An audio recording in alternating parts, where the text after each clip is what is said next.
نحمده ونستعينه ونستغفره ونؤمن به ونتوكل عليه ونعوذ بالله من شرور أنفسنا ومن سيئات أعمالنا من يهده الله فلا مضل له ومن يضلله فلا هادي له فأشهد أن لا إله إلا الله وحده لا شريك له وأشهد أن محمدا عبده ورسوله أرسله بالحق بشيرا ونذيرا وداعيا إلى الله بإذنه وسراجا منيرا اللهم صل على محمد وعلى آل محمد كما صليت على إبراهيم وعلى آل إبراهيم إنك حميد مجيد اللهم بارك على محمد وعلى آل محمد كما باركت على إبراهيم وعلى آل إبراهيم إنك حميد مجيد فأعوذ بالله من الشيطان الرجيم بسم الله الرحمن الرحيم يا أيها الناس اتقوا ربكم الذي خلقكم من نفس واحدة وخلق منها زوجها وبث منهما رجالا كثيرا ونساء واتقوا الله الذي تساءلون به والأرحام إن الله كان عليكم رقيبا يا أيها الذين آمنوا اتقوا الله حق تقاته ولا تموتن إلا وأنتم مسلمون يا أيها الذين آمنوا اتقوا الله حق تقاته يا أيها الذين آمنوا اتقوا الله وقولوا قولا سديدا يصلح لكم أعمالكم ويغفر لكم ذنوبكم ومن يطع الله ورسوله فقد فاز فوزا عظيما فإن أصدق الحديث كتاب الله وخير الهدي هدي محمد صلى الله عليه وسلم وشر الأمور محدثاتها وكل محدثة بدعة وكل بدعة ضلالة وكل ضلالة في النار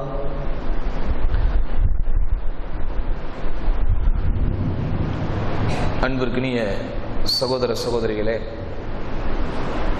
எல்லாம் வல்ல அல்லாஹ்வின் பேரருளால் அவன் நம்மீது சுமத்திருக்கிற இந்த ஜுமா கடமையை நிறைவேற்றுவதற்காக அவனுடைய இல்லத்தில் திரளாக ஒன்று சேர்ந்திருக்கிறோம்.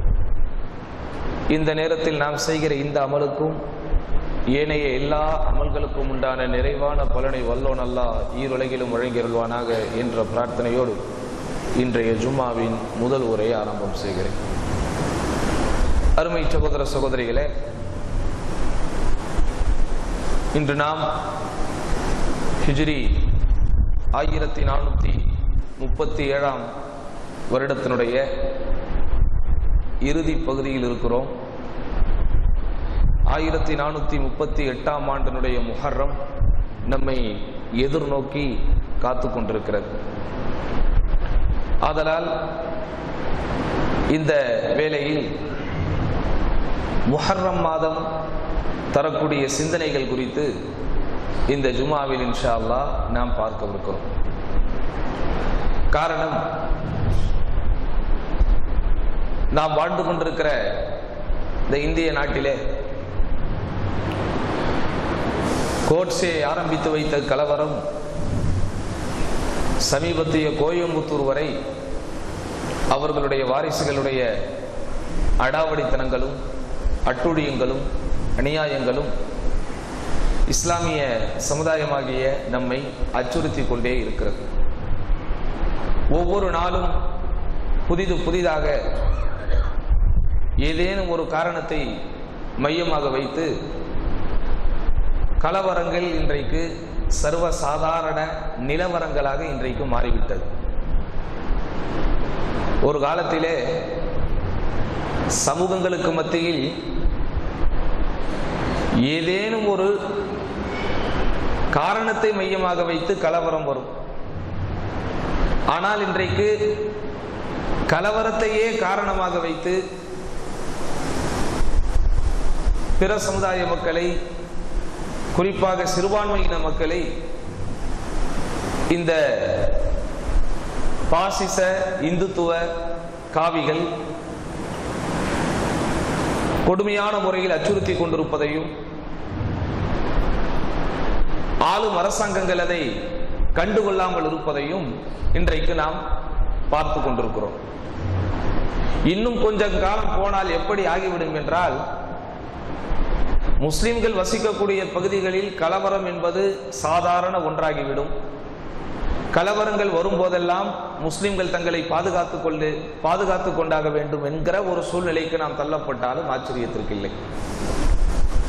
ஆதலால் துவண்டு போயிருக்கிற, நிராசை அடைந்திருக்கிற நம் சமுதாய மக்கள் இன்ஷா அல்லாஹ் இனி வரக்கூடிய புதிய ஆண்டிலாவது அல்லாஹ்வுடைய கிருபையையும் கருணையையும் கொண்டு நாம் நிச்சயமான முறையிலே ஒரு பாதுகாப்பான ஒரு சூழலில் இருப்போம் என்கிற ஒரு துஆவை நாம் எப்போதும் அல்லாஹ்விடத்தில் கேட்டுக் கொண்டிருக்க வேண்டும்.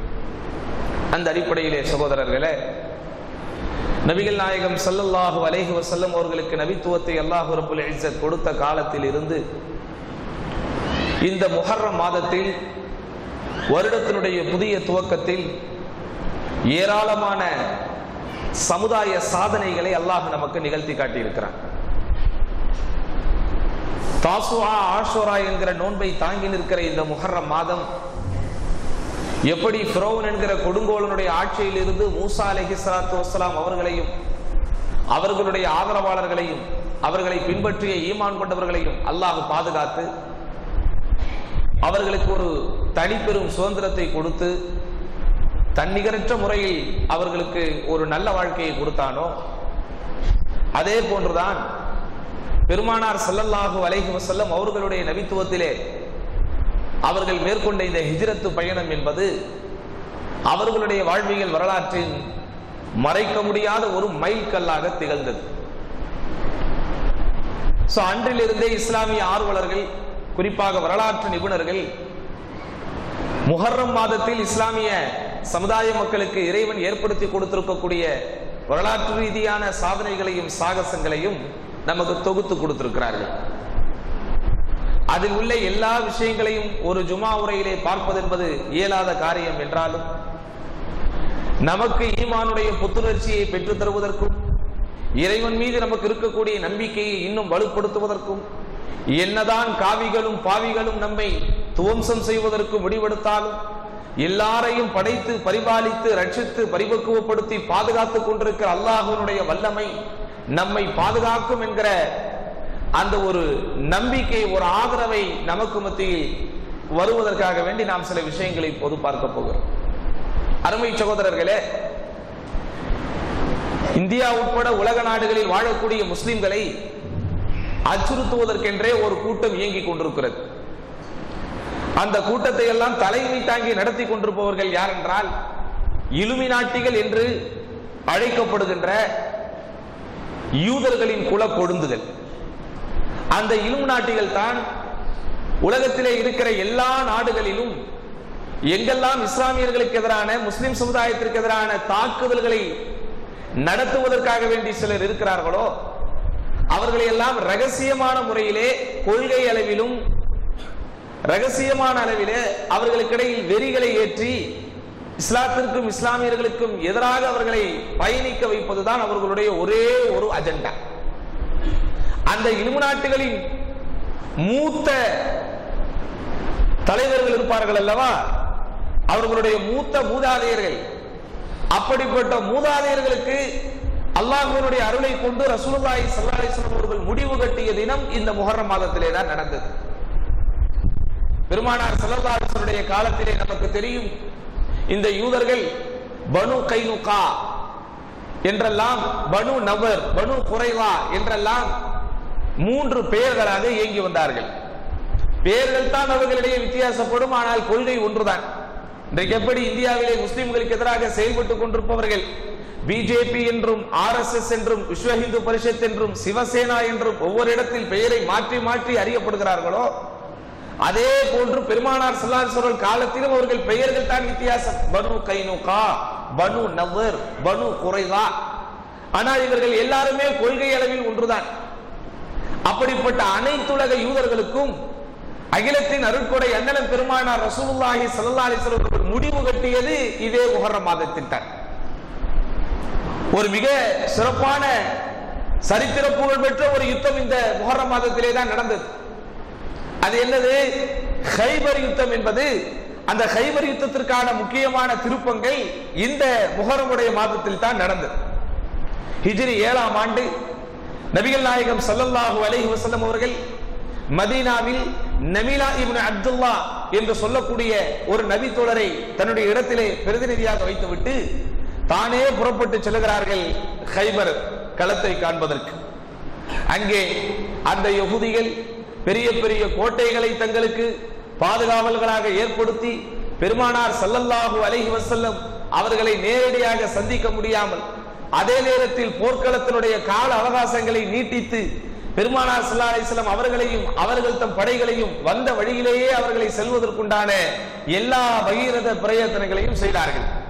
ஆனால் இறுதி வரை பொறுமை காத்து அங்கே ஏற்பட்ட இன்னல்களை எல்லாம் மின்முகத்தோடு ஏற்றுக்கொண்டு இந்த யூதர்களுக்கு ஒரு முடிவு கட்டுவிட வேண்டும் என்று ஒரு இறுதி முடிவாகத்தான் அந்த யூதர்கள் அத்தனை பேரும் அங்கிருந்து நாடு கடத்தப்பட்டார்கள். அதனால் தான் சமீபத்திலே கூட நடந்த பலஸ்தீன் யுத்தத்திலே பலஸ்தீன் போராளிகள் எல்லாம் இந்த எதிரிகளை பார்த்து இஸ்ரேல் நாட்டை சேர்ந்த அந்த யூதர்களை பார்த்து ஒரு பதாகை ஒன்றை காட்டினார்கள். எல்லோரும் என்ன பதாகை தெரியுமா? கைபர் கைபர யா யஹூத் ஜெய்ஷு முஹம்மது சௌஃப யஊத். இந்த வாசகத்தை திரும்ப திரும்ப சொல்லுவார்கள். ஏனென்றால் கைபர் என்கிற பெயரை கேட்டாலே அவர்களுடைய அடிவயிறு கலங்கக்கூடிய அளவிற்கு வரலாற்றில் கைபர் யுத்தத்திற்கு பேர் இருக்கிறது. காரணம், கைபர் அந்த யுத்தத்திலே பெருமானார் ஸல்லல்லாஹு அலைஹி வஸல்லம் அவர்கள் எடுத்த முடிவின்படி அந்த யூத கிருமிகள் அவர்களுடைய கரங்களால் உருவாக்கிய அனைத்து சொத்துக்களையும் தாமே அழித்துவிட்டு அவர்களுக்கு எதெல்லாம் வளங்களாக நலங்களாக பலங்களாக இருந்ததோ அவைகள் அனைத்தையும் விட்டுவிட்டு துடிக்க துடிக்க அவர்களெல்லாம் வெளியேற்றப்பட்டார்கள். அவர்கள் செய்த பாவங்களுக்குரிய அட்டூழியங்களுக்குரிய அநியாயங்களுக்குரிய தண்டனையை அல்லாஹ் சுப்ஹானஹு வ தஆலா அந்த கைபரிலே தான் அவர்களுக்கு ஏற்படுத்தி கொடுத்தார். அதனால் தான் அந்த பலஸ்தீன போராளிகள் அவர்களை வெறுப்பேற்றும் விதத்திலும் அவர்களுக்கு இஸ்லாமியர்களிடத்தில் இருக்கிற வீரத்தை நினைவுபடுத்தும் விதத்திலும் திரும்ப திரும்ப சொன்னார்கள், கைபர கைபர யா யஹூத் ஜெய்ஷு முஹம்மது சௌஃப யஊத். இதற்கு அர்த்தம் என்ன தெரியுமா? யஹூதிகளே, யூதர்களே, கைபரை நினைத்து பாருங்கள், கைபரை நினைத்து பாருங்கள். ஜெய்ஷு முஹம்மது சௌஃப யஊத், முஹம்மதுடைய படை மீண்டும் திரும்பும் என்பதை நீங்கள் மறந்து விடாதீர்கள். முஹம்மது ஸல்லல்லாஹு அலைஹி வஸல்லம் அவர்களுடைய படையினர்கள் எப்படி பெருமானார் ஸல்லல்லாஹு அலைஹி வஸல்லம் காலத்திலே வாழ்ந்த யூதர்களை ஓட ஓட விரட்டி மதீனாவை தூய்மைப்படுத்தினார்களோ அதே போன்று இந்த பலஸ்தீனிலிருந்து உங்களையும் நாங்கள் ஓட ஓட விரட்டி ஒரு நாள் இந்த பலஸ்தீன் மண்ணும் தூய்மைப்படுத்தப்படும் என்பதை ஒரு கரகோஷமாக எழுப்பி அவர்களுடைய சங்க நாதமாக முழங்கி அந்த யூதர்களையே பதவதைக்க வைத்த ஒரு மாபெரும் கோஷத்தை கைபர் என்கிற வார்த்தையை இணைத்துத்தான் அந்த போராளிகள் சொன்னார்கள். அதே போன்ற அருமை சகோதரர்களே, ஹிஜ்ரி 12ஆம் ஆண்டு முஹர்ரம் மாதத்திலே ஒரு மாபெரும் சம்பவத்தை அல்லாஹ் ரப்பல் ஆலமீன் நிகழ்த்தி காட்டினார்.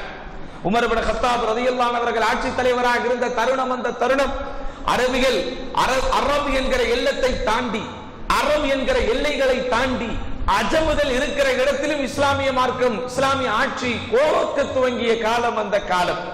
அதனால் வரைக்கும் பெருமானார் ஸல்லல்லாஹு அலைஹி வஸல்லம் அவர்கள் இருக்கும் காலம் வரைக்கும் போர் என்றாலே அது மக்காவிற்கும் மதீனாவிற்கும் மத்தியில் தான். மக்காவை சுற்றி இருக்க, மதீனாவை சுற்றி இருக்கிற சில சில எல்லைகளில் தான் ஒரு சில விவகாரங்கள் நடந்தது.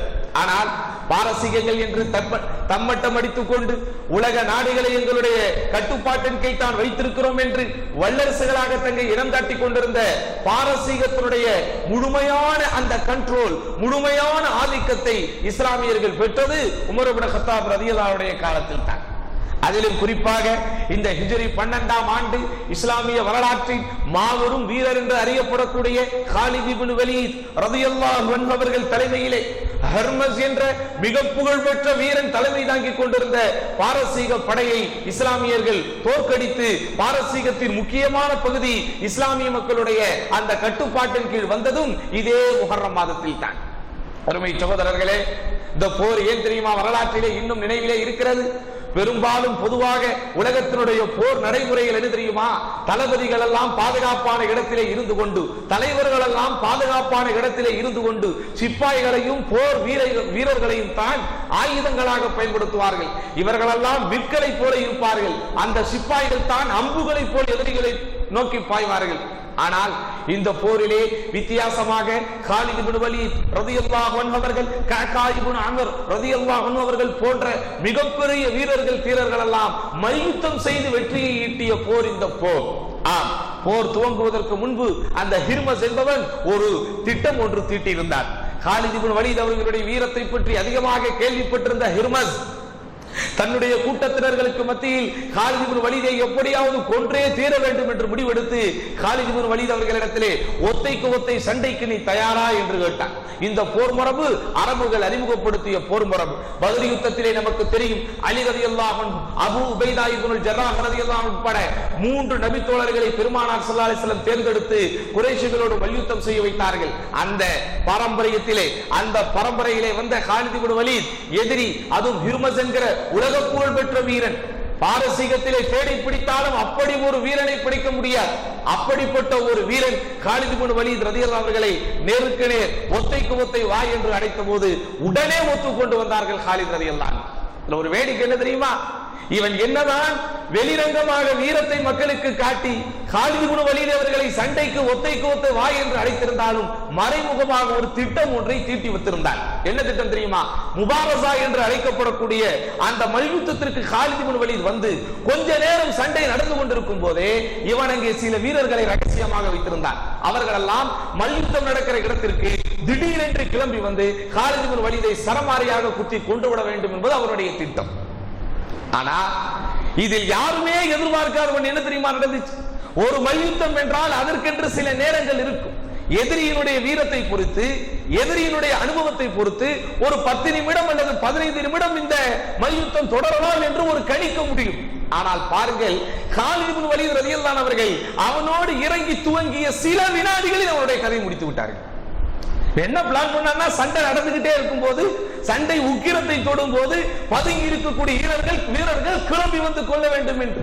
ஆனால் இவர்கள் எப்படிப்பட்ட வீரர்கள்? சாதாரணமானவர்களா? உலகத்தினுடைய வீரமே ஆச்சரியமாக பார்க்கக்கூடிய வீரத்தை தங்களிடத்தில் வைத்திருப்பவர்கள். அதனால் அந்த மல்யுத்தம் தொடங்கிய சில வினாடிகளில் காலித் இப்னு வலீத் ரலியல்லாஹு அன்ஹு அந்த ஹிர்மஸ் என்கிற மன்னனை கொன்றதை பார்த்தவுடன் பதுங்கி இருந்த வீரர்கள் எல்லாம் பயந்தே போய்விட்டார்கள். பதுங்கி இருந்தவர்கள் கிளம்பலாம் என்று முடிவெடுத்த போது கஅகா இப்னு அம்ர் என்கிற ஒரே ஒரு நபி தோழர் அத்தனை பேரையும் வெட்டி வீழ்த்திய மிகப்பெரிய ஒரு சாகசம் இந்த முஹர்ரம் மாதத்தில் தான் சகோதரர்களை நடந்தது. அதுபோக இன்னும் வரலாற்றிலே பார்க்கும் போது ஹிஜ்ரி 14ஆம் ஆண்டு உமர் இப்னு கத்தாப் ரலியல்லாஹு அன்ஹுடைய ஆட்சி காலத்தில் பாரசீகத்தின் எஞ்சிய பகுதிகளை எல்லாம் அல்லாஹ் சுப்ஹானஹு வ தஆலா என்ன செய்தான்? முஸ்லிம்களுடைய கையிலே கொடுத்தான்.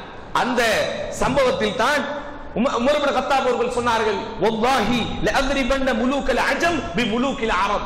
இதோ எங்கள் அரபுகளின் அரசர்களை வைத்து அஜமிகளாகிய உங்கள் அரசர்களோடு நாங்கள் போரிடுவோம், உங்களை தாக்குவோம் என்று பகிரங்கமாக சொல்லி பாரசீகத்தின் முழு கட்டுப்பாட்டை அல்லாஹ் சுப்ஹானஹு வ தஆலா உமர் இப்னு கத்தாப் ரலியல்லாஹு அவர்களுக்கு வழங்கினான் என்பதையும் நாம் வரலாற்றிலே பார்க்கிறோம்.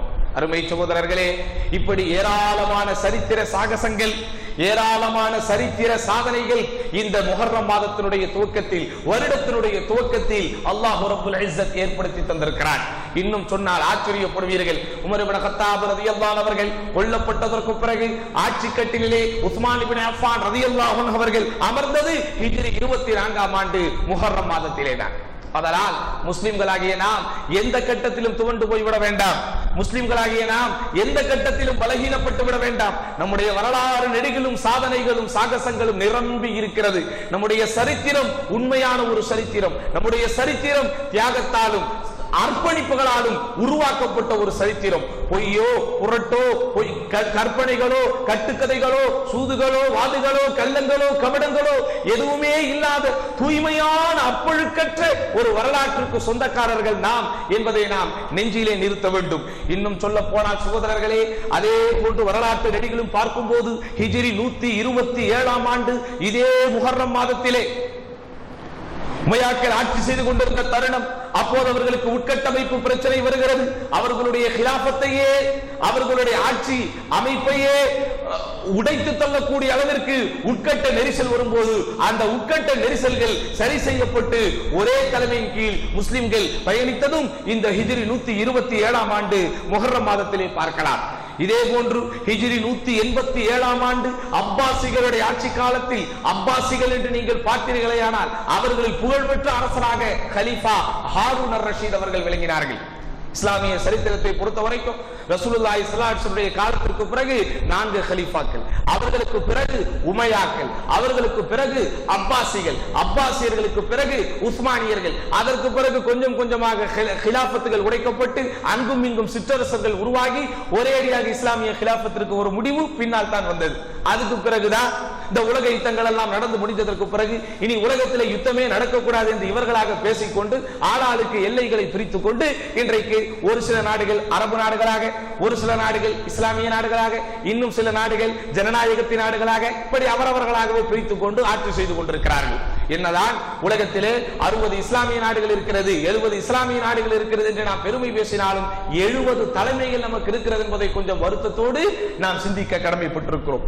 இன்னும் சொல்ல போனால் சகோதரர்களே, ஹிஜ்ரி 200 ஆண்டு முஹர்ரம் மாதத்திலே அப்பாசிய மன்னர் மஅமூன் அவருடைய ஆட்சி காலத்தில் மிகப்பெரிய ஒரு சிறப்பை அல்லாஹ் சுப்ஹானஹு வ தஆலா நமக்கு ஏற்படுத்துகிறார். என்ன தெரியுமா?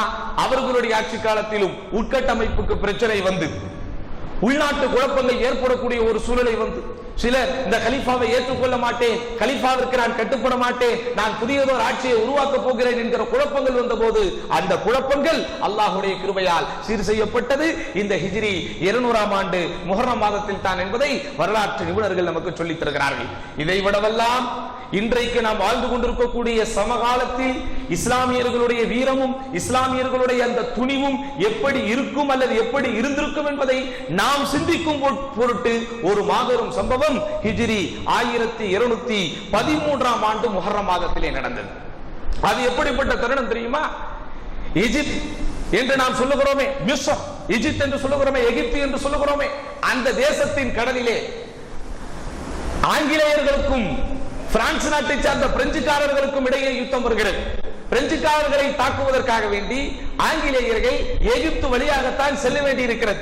அப்போது சுமார் 15 போர்க்கப்பல்கள், அதோடு சேர்த்து இன்னும் ஒரு 10 பெரிய கப்பல்கள் எல்லாவற்றையும் எடுத்துக்கொண்டு அவன் என்ன நினைத்து கொண்டான்? ஒரு நாட்டில் இருந்து இன்னொரு நாட்டை தாக்கும் போது இடையில் எந்த நாட்டினுடைய உதவியாக நமக்கு தேவை என்றால், அந்த காலத்திலிருந்து இவர்கள் என்ன செய்வார்கள் தெரியுமா சகோதரர்களே? அந்த குறிப்பிட்ட நாட்டு மன்னனோடு ஒரு பேச்சுவார்த்தை நடத்தி பொன்னோ பொருளோ எதையோ அவர்களை கொடுத்து சரிகட்டி அவர்களுடைய வழியை அவர்கள் பயன்படுத்திக் கொள்வது வழக்கம். ஆனால் அன்றைய நேரத்தில் இஸ்கந்தரியா என்று அழைக்கப்பட்ட அலெக்சாண்ட்ரியாவின் ஒரு மன்னராக இஸ்லாமிய மன்னர் ஒருவர் இருந்தார்.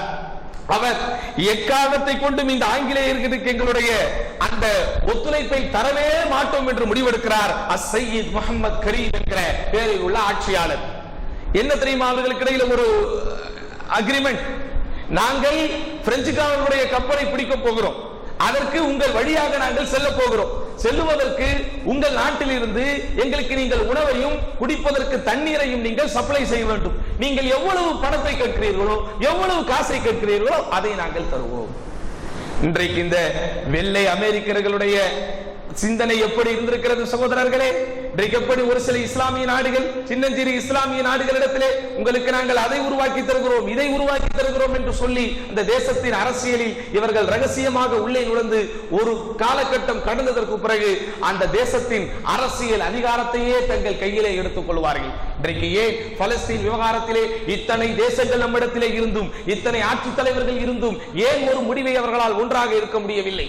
அப்படியே சவுதி போன்ற சில நாடுகள் அறிக்கை அளவில் தான் இந்த பலஸ்தீனத்திற்கு ஆதரவாக கொடுக்க முடிகிறது, அதுவும் சவுதி போன்ற சில நாடுகள் மட்டும்தான். ஆனால் ஏனைய அரபு நாடுகளோ ஏனைய இஸ்லாமிய நாடுகளோ ஏன் அவர்களால் ஒருங்கிணைந்து இந்த பலஸ்தீன் விஷயத்திற்கு குரல் கொடுக்க முடியவில்லை என்று சொன்னால் அதனுடைய காரணம் பெரும்பாலும் எல்லா அரபு நாடுகளின் அரசியல் உள் விவகாரத்தில் இந்த வெள்ளைகள் தலையிடுகிறார்கள் சகோதரர்களே.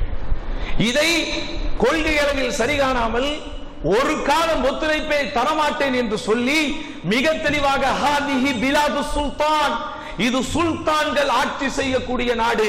சுல்தான் என்றால் இஸ்லாமிய மரபை பேணி யாருடைய அதிகாரத்திற்கும் உள்ளே வராமல் இறைவனுக்கு மட்டுமே பயந்து ஆட்சி செய்யக்கூடியவருக்கு தான் சுல்தான் என்கிற வார்த்தை இன்றைக்கு தரப்பட்டு ஆனால் இன்றைக்கு சுல்தான் என்று சொன்னாலே உல்லாசமாக, சுல்தான் என்று சொன்னாலே அதிகாரத்தை தன் கையிலே வைத்துக் கொண்டு, சுல்தான் என்று சொன்னாலே ஆளுமை மிக்க ஒரு அரசனுக்குத்தான் அது பேராக பயன்படுத்தப்படுகிறது. ஆனால் வரலாற்று மரபிலே சுல்தான் என்பதற்கு அர்த்தம் என்ன தெரியுமா? யாருடைய ஆதிக்கத்திற்கு கீழும் அவர்கள் வரமாட்டார்கள், அல்லாஹ்வுடைய கட்டுப்பாட்டிலே அல்லாஹ்வுடைய அச்சத்தில் மட்டுமே ஆட்சி செய்தவர்களுக்கு தான் அன்றைக்கு இருந்த மரபுப்படி சுல்தான் என்கிற பெயர் தரப்பட்டது. அவர் பகிரங்கமாக சொன்னார், ஆங்கிலேயர்களை எதிர்த்து சொன்னார். என்ன சொன்னார்? ஹாதிஹி பிலாது சுல்தான், இது சுல்தான்கள் ஆட்சி செய்கிற இடம், இங்கே வேறெவரும் கால் வைக்க முடியாது, எந்த வகையிலும் எங்களுடைய ஒத்துழைப்பை உங்களுக்கு தர முடியாது. காரணம், பிரெஞ்சை பிடிக்க வருகிறேன் என்று சொல்லி போய் இப்படித்தான் இவர்கள் ஆரம்பிப்பார்கள். ஆனால் வரும் வழியில் எகிப்தை கூட இவர்களால் முற்றுகையிட்டு விட முடியும். வரலாற்று சிறப்புமிக்க இஸ்கந்தரியா என்கிற இந்த அலெக்சாந்திரியா நகரத்தினுடைய ஆட்சி இந்த எதிரிகளிடத்திலே போவதற்கு எக்காரணத்தை கொண்டும் வழிவமைத்து விடக்கூடாது என்பதற்காக ஆங்கிலேயர்களின் ஆசை வார்த்தைக்கு பயப்படாமல் அகில உலக மக்களும் அஞ்சக்கூடிய விதத்தில் அறிக்கையை தந்தது இந்த முஹர்ரம் மாதத்தில் தான் சகோதரர்களே. இன்னும் சொல்லணும்னு சொன்னா 1358வது ஆண்டு இதே எகிப்து தேசத்திலே ஒரு தீர்மானத்தை ஒன்றை கொண்டு வருகிறார்கள். என்ன தீர்மானம் தெரியுமா? அந்த தீர்மானத்தை மட்டும் இன்றைக்கு அமுல்படுத்தினார்களே ஆனால் ஒரு இஸ்ரேலியக்காரன் பலஸ்தீனத்திற்குள் நுழைய முடியாது, அரபுகள் அல்லாத யாரும் பலஸ்தீனத்திற்குள் குடியேறி இருக்க முடியாது, மஸ்ஜித் அல்-அக்ஸா நம்முடைய கையை விட்டு போயிருக்காது. அங்கே என்ன முடிவெடுத்தார்கள் தெரியுமா? மஸ்ஜித் அல்-அக்ஸா குறித்து வரலாற்று சிறப்பு மிக்க ஒரு தீர்மானம் எடுக்கப்படுகிறது. அதாவது மஸ்ஜித் அல்-அக்ஸாவினுடைய பாதுகாப்பு பணியில் ஈடுபட்டு கொண்டிருக்கக்கூடிய எல்லா பிரிட்டேனிய காவல்துறை அகற்றப்பட வேண்டும் என்று ஒரு தீர்மானம் எடுக்கிறார்கள்.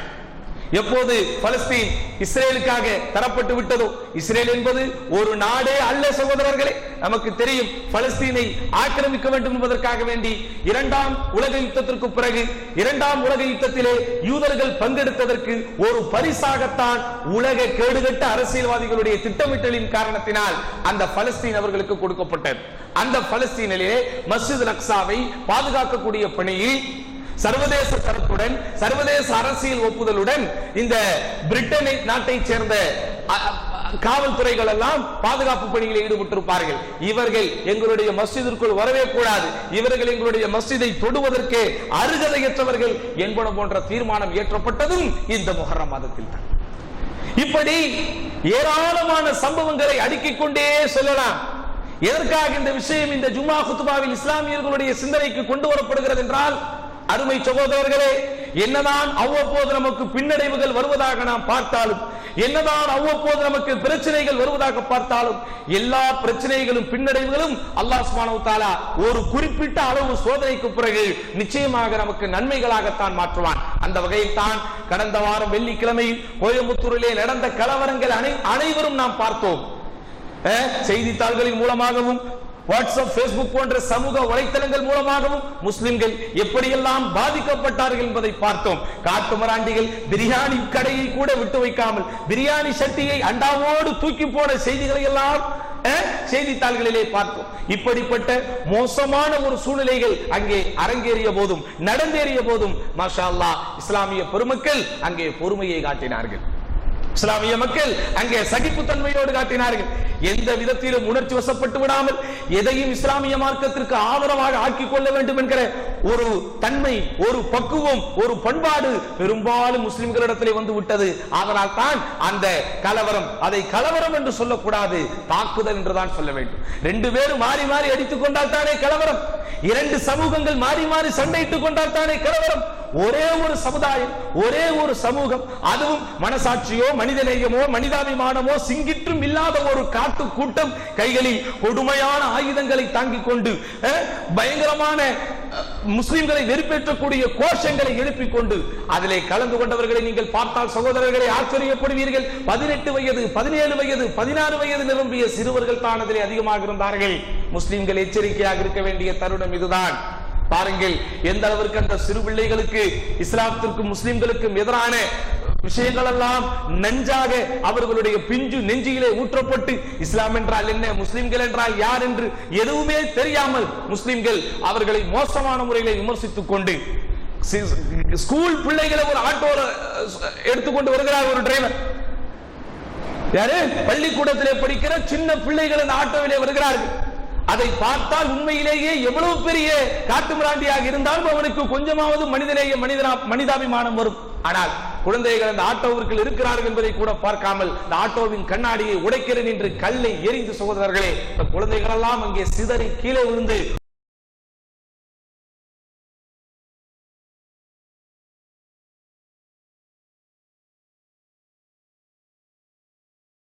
உயிர் பயத்தோடு ஓடிய காட்சி இன்னும் நம்முடைய கண்ணுக்கு முன்னால் நின்று கொண்டே இருக்கு. இப்படிப்பட்ட கலவரங்களும் கலைவரங்களும் தொடர்ந்து இந்த கேடிகளின் ஆட்சியில் நடந்தாலும் நாம் பொறுமை காப்பதுதான் நமக்கு நல்லது. நிச்சயமாக இன்னமல் உஸ்ரி யுஸ்ரா, சிரமத்திற்கு பிறகு ஒரு லேசு இருக்கிறது, மீண்டும் சிரமத்திற்கு பிறகு ஒரு லேசு இருக்கிறது. முக்கியமான விஷயத்தை இறைவன் சொல்லும் போது ஒன்றுக்கும் மேற்பட்ட முறைகள் சொல்லுவது வழக்கம். அதனால் தான் அல்லாஹ் நமக்கு இந்த விஷயத்தை 2 முறை சொல்லி காட்டுகிறான். காரணம், நாம் கவலைப்பட்டு விடக்கூடாது, துவண்டு விடக்கூடாது. இந்த சரித்திரத்தின் பட்டியலில் எப்படிப்பட்ட வெற்றிகளை எல்லாம் அல்லாஹ் கொடுத்தானோ அதே போன்ற ஒரு சரித்திர பட்டியலில் இடம்பெறக்கூடிய வகையில் இந்த ஹிஜ்ரி 1438 முஹர்ரமும் இன்ஷா அல்லாஹ் இருக்கலாம். ஏதாவது ஒரு நல்லதை அல்லாஹ் ஏற்படுத்த வேண்டும் என்று நாடினால் நிச்சயமாக ஏற்படுத்துவான். அதனால் இங்கே நாம் புரிந்து கொள்ள வேண்டிய முக்கியமான விஷயம், இறைவன் மீது இருக்கிற நம்பிக்கையை நாம் குலைத்து விடக்கூடாது. இறைவன் மீது இருக்கிற நம்பிக்கை எந்த வகையிலும் நம்மை விட்டு குறைந்து போய்விடக்கூடாது. நிச்சயமாக அல்லாஹ் சுப்ஹானஹு வ தஆலா இன்று நமக்கு ஒரு பாதிப்பையும் ஒரு சிரமங்களை ஏற்படுத்தினாலும் இந்த பாதிப்புகளும் சிரமங்களும் நீங்கி நாளைக்கு நமக்கு நன்மைகள் ஏற்படுவதற்கு வாய்ப்பு இருக்கிறது. அதனால் எல்லாம் வல்ல அல்லாஹ்விடத்திலே இருகரமேந்தி சமுதாய பாதுகாப்பிற்காக நாம் அனைவரும் துஆ செய்வதற்கு கடமைப்பட்டிருக்கிறோம். நம்மை அண்டி இருக்கிற, நம்மை தொட இருக்கக்கூடிய இந்த பாசிசத்தின் சாக்கடைகள் நம்மை விட்டு முற்றிலுமாக அகன்று அது ஒடுங்கி நாம் சந்தோஷமான முறையிலே சகோதரத்துவத்தை பேணி அல்லாஹ்வுக்கு அஞ்சிய உண்மை முஸ்லிம்களாக வாழ்ந்து மரணிக்கக்கூடிய நல்ல பாக்கியத்தை வல்ல ரஹ்மான் நம் அனைவருக்கும் தருவானாக என்று வேண்டி இந்த ஜும்மாவின் முதல் உரையை நிறைவு செய்கிறேன். அகூலு கௌலி ஹாதா வஸ்தக்ஃபிருல்லாஹ லீ வ லக்கும் வஸ்தக்ஃபிஹி அன்னி வ அன்கும் வஸ்தக்ஃபிருஹு இன்னஹு ஹுவல் கஃபூருர் ரஹீம்.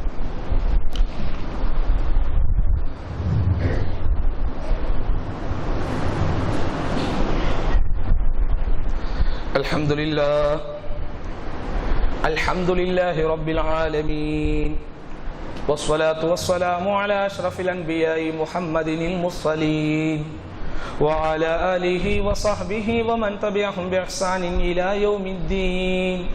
فأعوذ بالله من الشيطان الرجيم. بسم الله الرحمن الرحيم. وما آتاكم الرسول فخذوه وما نهاكم عنه فانتهوا. அன்பிற்கினிய சகோதரர்களே, இந்த ஜும்மாவின் முதல் உரையில் முஹர்ரம் மாதத்திலே அல்லாஹ் சமுதாயத்திற்கு ஏற்படுத்தி கொடுத்த சரித்திர ரீதியான சாதனைகள் சிலவற்றை பார்த்தோம். இதையெல்லாம் கேட்டவுடன் முஹர்ரம் என்பது அது ஒரு புனித மாதம் என்பதனால் நமக்கு முழுக்க முழுக்க அதில் நன்மைகள் மட்டும்தான் நடக்கும் என்றோ, அதில் எந்த விதமான தீமைகள் நடக்காது என்றோ ஒரு முடிவுக்கு வந்துவிடக்கூடாது. இதே முஹர்ரம் மாதத்தில் நமக்கு எப்படி சாதனைகளும் நன்மைகளும் நடந்திருக்கிறதோ அதே போன்று சரித்திரத்திலே வேதனைக்குரிய விஷயங்களும் நடந்திருக்கிறது. அதனால ஒரு குறிப்பிட்ட மாதம் புனித மாதம் என்பதனால் அதில் நடக்கக்கூடிய அனைத்துமே புனிதங்கள் என்கிற கொள்கை இஸ்லாத்திலே இல்லை. இதில் அல்லாஹ் நாடினால் நமக்கு நன்மைகளை தருவான். எப்படி அல்லாஹ் சுப்ஹானஹு வ தஆலா சரித்திரத்தில் இது போன்ற ஒரு மாற்றங்களை எல்லாம் ஏற்படுத்தி இருக்கிறானோ அதே போன்ற ஒரு மாற்றம் நம்முடைய காலத்திலும் இன்ஷா அல்லாஹ் ஏற்படுத்துவார் என்கிற நம்பிக்கை, ஆதரவு அல்லாஹ்வின் மீது இருக்க வேண்டும். இந்த முஹர்ரத்தோடு தொடர்புடைய எத்தனையோ பிதஅத்துகள், அனாச்சாரமான காரியங்கள் சமுதாயத்திலே அரங்கேறிக் கொண்டிருக்கிறது. அதற்கும் மார்க்கத்திற்கும் எந்த சந்தேகமும் இல்லை என்பதையும் புரிந்து கொள்ள வேண்டும். இது எப்படியோ சகோதரர்களே, இந்த ஜும்மாவின் முதல் உரையில் என்னதான் சரித்திரம் குறித்த செய்திகள் சொன்னாலும் இப்பொழுது நம்முடைய சமகாலத்தில் குறிப்பாக வடநாட்டில் மட்டுமே ஆதிக்கம் செலுத்திக் கொண்டிருந்த இந்துத்துவ பாசிச கிருமிகள் இன்றைக்கு நம்முடைய தென்னாட்டிலும் குறிப்பாக தமிழ்நாட்டிலும் அவர்களுடைய அகோர கைகள் நுழைந்து விட்டதை பார்த்து கொண்டிருக்கிறோம். இந்த நேரத்திலே முஸ்லிம்கள் நாம் மிகவும் விழிப்போடு இருக்க வேண்டும். முஸ்லிம்கள் நாம் மிகப்பெரிய விழிப்புணர்வோடு இருக்க வேண்டும். விழிப்புணர்வு என்றால் ஆயுதம் தாங்குவதோ அல்லது அரசுக்கு எதிரான கோஷங்கள் போடுவதோ அல்ல. இன்டலெக்சுவலாக அறிவார்ந்த ரீதியில் நாம் அவர்களை அணுக கடமைப்பட்டிருக்கிறோம். அதுதான் எங்களை நீங்கள் காட்டுமராண்டித்தனமாக எங்களை நீங்கள் தாக்க வந்தாலும் இஸ்லாமியர்கள் எப்போதும் மனிதநேயத்திற்கு சொந்தக்காரர்கள் என்பதை நாம் அவர்களுக்கு காட்ட வேண்டும். அந்த அடிப்படையில் தான் இந்துத்துவ அராஜகங்கள் மிகவும் மோசமான முறையிலே பல்கி பரவி கொண்டிருக்கிற இந்த கால சூழ்நிலையில் இந்த மாதத்தில் மட்டும் நம்முடைய ஜமாத்தின் சார்பாக 2 இடங்களில், அதிலும் குறிப்பாக தமிழகத்தின் மையப்பகுதி என்று அறியப்படக்கூடிய திருச்சி மாநகரத்திலும் சென்னை மாநகரத்திலும் மனிதநேய மாநாடுகளை நம்முடைய ஜமாத் அறிவித்திருக்கிறது. நாளை மறுநாள் இன்ஷா அல்லாஹ் திருச்சியில் அரிஸ்டோ ஹோட்டலில் நம்முடைய ஜமாத்தின் சார்பாக மனிதநேய மாநாடு நடைபெறுகிறது. அதிலே வாய்ப்புள்ளவர்கள் இன்ஷா அல்லாஹ் முடிந்தால் கலந்து கொள்ளுங்கள். ஆனால் எதிர்வரக்கூடிய இந்த அக்டோபர் மாதத்தினுடைய 12ஆம் தேதி மிகப்பெரிய பொருட்செலவோடு, 16ஆம் தேதி மிகப்பெரிய பொருட்செலவோடு நம்முடைய ஜமாத்தின் சார்பாக இந்த மனிதநேய மாநாட்டை அறிவித்திருக்கிறோம். அன்பு சகோதரர்கள், திரளாக இதிலே நீங்கள் பங்கெடுக்க வேண்டும். குறிப்பாக ஒவ்வொருவரும் முஸ்லிம் அல்லாத ஒரு சகோதரனையாவது அழைத்து வர வேண்டும் என்று முடிவெடுங்கள். நம்முடைய மாநாடு என்பது வெறுமனே அமைப்பின் பலத்தை காட்டுவதற்காகவோ அல்லது அர்த்தமே தெரியாமல் என்ன நடக்குது என்றே புரியாமல் நிறைய தக்பீர் போடக்கூடிய ஒரு மாநாடோ அல்ல. அறிவார்ந்த ரீதியில் பக்குவமாக மார்க்கத்தை எடுத்து சொல்லி நம்முடைய ஒவ்வொரு மாநாட்டிலும் மாஷா அல்லாஹ் 10 பேர் 20 பேர் அல்லாஹ்வுடைய அருளை கொண்டு இஸ்லாத்திற்கு வந்து கொண்டுதான் இருக்கிறார்கள். அதனால் முழுக்க முழுக்க முஸ்லிம் அல்லாத நண்பர்களை டார்கெட்டாக வைத்து அவர்களுக்கென்று அழைப்பியல் கண்காட்சி போன்ற எல்லா ஏற்பாடுகளையும் செய்து மிகப்பெரிய பொருட்செலவில் அந்த மாநாடு நடைபெறவிருக்கிறது. அதனால் அருமை சகோதரர்கள், இந்த மாநாட்டினுடைய நோட்டீஸ்கள் வெளியே போட்டிருக்கிறது. அதை பார்த்து இன்ஷா அல்லாஹ் திரளாக உங்கள் குடும்பத்தோடு பங்கெடுங்கள். குறிப்பாக முஸ்லிம் அல்லாத உங்கள் நண்பர்களையும் அழைத்து வாருங்கள் என்று அன்பு ஆணை ஓட்டு எல்லாம் வல்ல அல்லாஹ் சுப்ஹானஹு வ தஆலா நம்முடைய எண்ணங்களை ஏற்றுக்கொண்டு நம்முடைய செயல்பாடுகளை தூய்மையாக்கி அவன் விரும்புகிற நல்லோர் கூட்டத்தில் இறுதி வரை நம்மை வாழ வைத்து முஸ்லிமான சூழலிலேயே ஈமானை நெஞ்சில் தாங்கிய நிலையிலேயே மரணத்தையும் நமக்கு தருவானாக என்று மீண்டும் அவரிடத்திலே துஆ கேட்டு இந்த ஜும்மாவின் 2ஆம் முறையை நிறைவு செய்கிறேன். இன்னல்லாஹ யஅமுரு பில் அத்ல் வல் இஹ்சான் வ ஈதாஇல் குர்பா வ யன்ஹா அனில் ஃபஹ்ஷாஇ வல் முன்கரி வல் பகி யஇதுக்கும் லஅல்லக்கும் ததக்கரூன் வ லذிக்ருல்லாஹி அக்பர் வல்லாஹு யஅலமு மா தஸ்னஊன்.